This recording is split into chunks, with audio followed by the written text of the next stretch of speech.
Hi, my name is Megan Winkler, and I have been an ESL teacher for 11 years. This literature review was very near and dear to my heart because it was inspired by my son. My son is dyslexic and he greatly struggled with learning how to read. However, when he was in fourth grade, he learned how to play the violin, and that is when his reading flourished. I always wondered if this was a coincidence or if there was some connection between the two. The topic for this literature review is in response to a question I have wondered for a long time as both a mother and an educator. The 2022 National Assessment of Education Progress reported that only 33% of fourth graders in the United States performed at or above a proficient reading level. This is a startling indication that educators not only need to implement explicit and scientifically based instruction, but also need to find effective alternative approaches to developing skilled readers. There are many cognitive benefits of using music to enhance learning. Musical intelligence is closely linked with language development, so how can we capitalize on this connection to effectively teach reading? My goal for this literature review was to apply the benefits of music integration to the strands of Scarborough's reading rope. This led me to my research question. What is the relationship between musical training and reading development, and what impact can musical training have on reading achievement? In order to answer this question, I researched 3 different types of musical training and their impact on reading. The 3 types of musical training I included are rhythmic training, playing a musical instrument, and repeated reading with music integration. The studies exploring rhythmic training include 3 quasi-experimental, 1 correlational, and 1 longitudinal study. All participants were 4 to 7 years old and came from various school and daycare settings. They participated in rhythmic intervention programs that focused on rhyming, syllable stress patterns, pitch discrimination, singing, and movement. The results of these studies found correlations between rhythmic ability and phonological awareness. The longitudinal study revealed correlations between word identification, blending, and spelling skills in the later elementary years.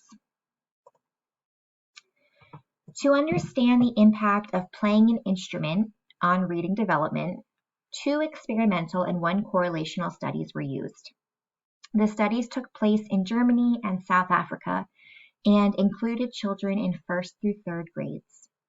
These children either participated in programs that offered lessons in instruments of their choice, or they had the opportunity to sing in a choir. Some of these programs also taught children how to read musical notes. The results of these studies found a correlation between musically developed auditory skills and spelling ability. Overall intelligence and working memory were also associated with the ability to play an instrument. The final type of musical training was integrating music with repeated readings of a text. Quasi-experimental, experimental, and longitudinal studies were used to explore the impact. The participants included elementary and middle school students from various public and charter schools. The students received a musical intervention in which they listened to a recording while reading a text multiple times, or they read a text multiple times through singing. The results found that students responded positively to this practice, and they had overall improvements in fluency, accuracy, and comprehension. These students also displayed increased motivation and reading confidence. There are many practical and simple ways that educators can infuse musical activities into literacy instruction. Rhythmic training can be conducted at an early age, even before phonological awareness training begins. This offers exciting possibilities to preschool or early learning programs, as it provides play-like ways to incorporate phonological awareness activities into learning. Educators can provide a variety of simple, rhythmic activities into their literacy block, such as rhyme pattern copying, stating if two sounds are the same or different, and singing melodies. Rhythmic ability can also be used as an assessment to screen for early phonological deficits. Elementary and middle school teachers can provide opportunities for students to listen to music or engage in musical activities during fluency practice. Further opportunities, such as playing an instrument or singing in a choir, are excellent ways for students to build language skills.